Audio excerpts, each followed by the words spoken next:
Hoc était tombé entre les mains des pirates. Eddie et Petit Max ne purent le sauver. Et sous la menace d'un canon, Trompe en Bois les abandonna sur les flots de la mer des Cyclones. Naufragés, les deux amis luttèrent contre les féroces requins des airs et des mers avant d'être secourus par le Baron Rose. Il ne leur restait plus qu'à rejoindre l'île Hurlante pour tirer Hoc des griffes des pirates, mais les terribles Busards, chasseurs de primes, parvinrent à kidnapper le petit fantôme. Bob Busard livra Hoc à Marveline en échange de monnaie sonnante et trébuchante.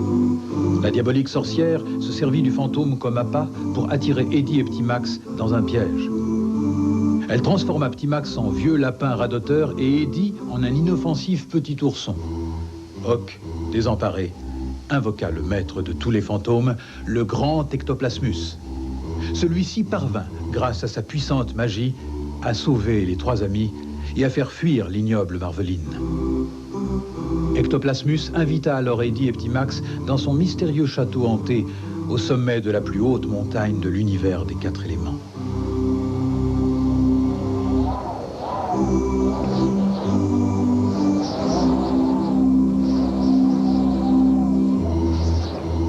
Quelle purée de poids, je n'y vois rien du tout. Comment voulez-vous piloter un ballon dans ces conditions? Confiance, mon garçon. Il n'est pas besoin de voir pour savoir. C'est rigolo, vous parlez comme Hoc, monsieur Ectoplasmus. C'est l'élève qui parle comme le maître et non le maître comme l'élève. Ectoplasmus m'a tout appris, Petit Max. Si je t'ai tout appris, tu n'as pas tout retenu, Hoc.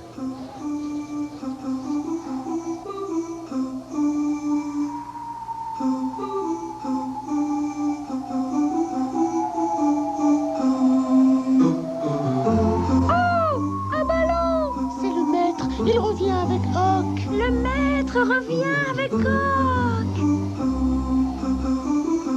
Regarde, Eddie, il y a 3 Hoc. Que les étoiles illuminent votre savoir, mes jeunes disciples. Spirituelles salutations, vénérable et respectueux Ectoplasmus. Salut, Hic. Salut, Hic. Salut, Hac. Salut, Hoc. Venez, venez, chers invités. Tu vas nous raconter tes aventures, Hoc. Ah oui, dis. Hoc, avant de faire profiter tes petits camarades de ton expérience chez les mortels, il faut que tu saches que je suis très mécontent. Qu'est-ce qu'il a fait? Qu'est-ce qu'il a fait? T'as fait des bêtises, Hoc? Ne le grondez pas trop. Hoc a toujours été honnête et loyal. Il nous a souvent tiré de mauvais pas. Il n'avait pas à quitter l'école des fantômes. Il a fugué. Et ce n'est pas bien. L'enseignement de Hoc n'était pas terminé. Il lui manquait 8593 années de cours. Mais maître, vous nous avez si souvent vanté les beautés de l'univers des 4 éléments, je n'ai pas pu résister au désir de les contempler de mes propres yeux. Et c'est comment? Dis-nous, Hoc, dis-nous. Allez, s'il te plaît. Bien. Comment vous décrire? Je n'ai rien vu de plus impressionnant que les flots mugissants de la mer des cyclones venant s'écraser sur les récifs déchiquetés. Les mers blanches, figées à jamais sous leur manteau de glace et de neige. Elles s'étendent au-delà de l'horizon sous les étoiles d'une nuit infinie. Dans les îles brûlantes, j'ai entendu rugir les volcans de lave et de soufre.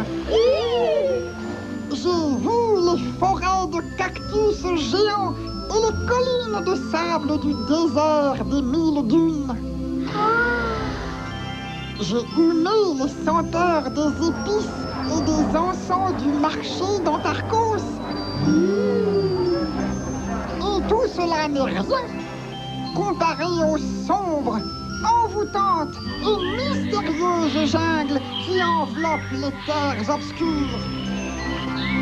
Certes, Hoc, mais ne vous ai-je point mis en garde contre les nombreux dangers que dissimulent les beautés illusoires du monde des mortels? Ne vous ai-je point décrit la cupidité et l'égoïsme des marchands d'Antarcos? N'ai-je point évoqué la méchanceté des pirates qui écument le ciel de la mer des cyclones et la brutale cruauté des busards chasseurs de primes qui vendraient père et mère pour une poignée de lardos, Ne vous ai-je point dépeint la folie guerrière des dragons vampires avides de combats et de violence?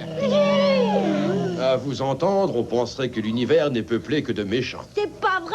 On a rencontré des gens très gentils aussi. Les Schnooks. Ils sont drôlement sympas. C'est sûr, ils sont pas très courageux. Mais ils sont très rigolos. Je me suis embarqué avec des inconscients, des irresponsables et des fous furieux. Oh, vous êtes tombé chez les ticous. Les ticous, c'est nous. Il y a les Takis aussi. Ensemble, ils s'appellent les Ticou-Takis. Ils sont très gentils. Et hop, hello les amis, auriez-vous besoin d'aide? Et le baron rose. C'est pas un chic type, le baron rose? Toujours prêt à aider les autres et sans rien demander en échange. Ça. Au revoir les aventuriers, à bientôt. Et puis, il y a nous. Hein, Eddie? On n'est pas des méchants, nous. Tant qu'on ne me marche pas sur les pieds. Sinon...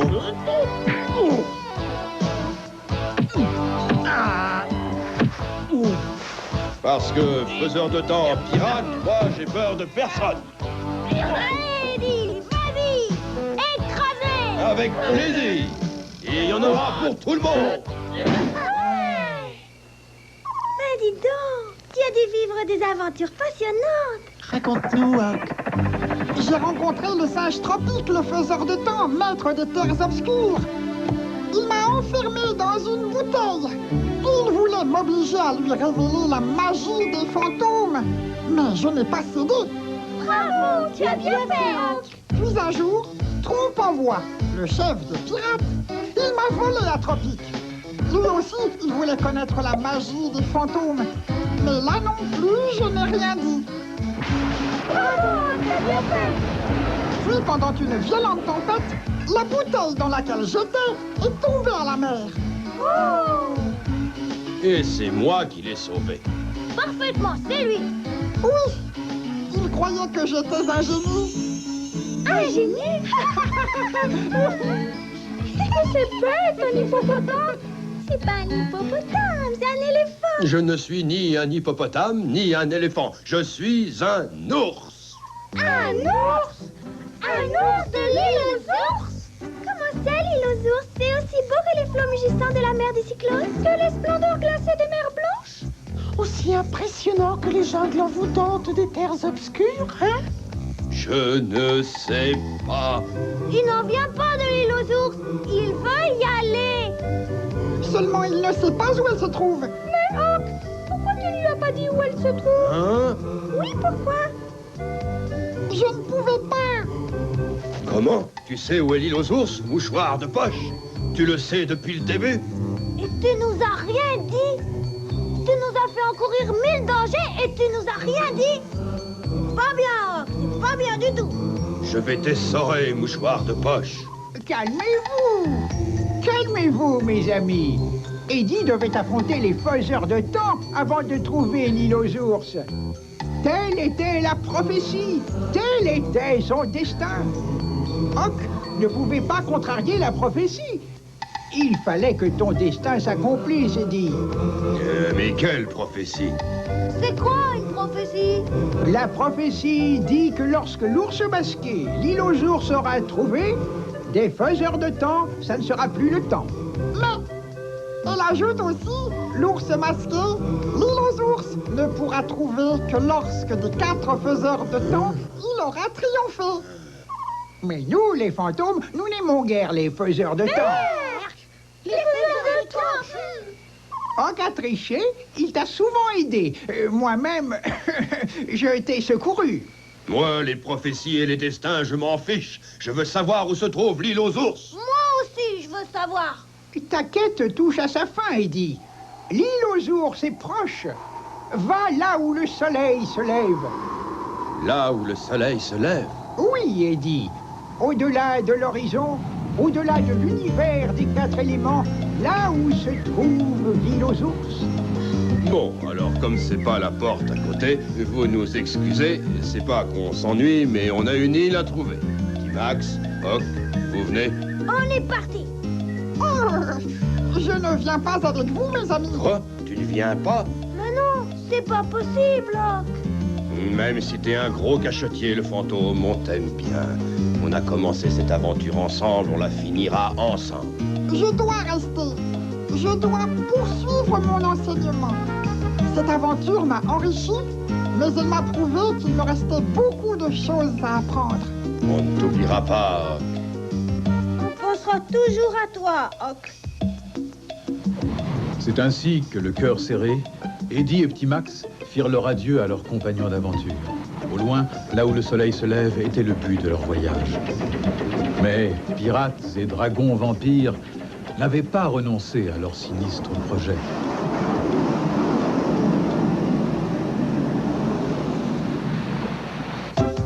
L'univers des 4 éléments leur réservait encore une ultime surprise.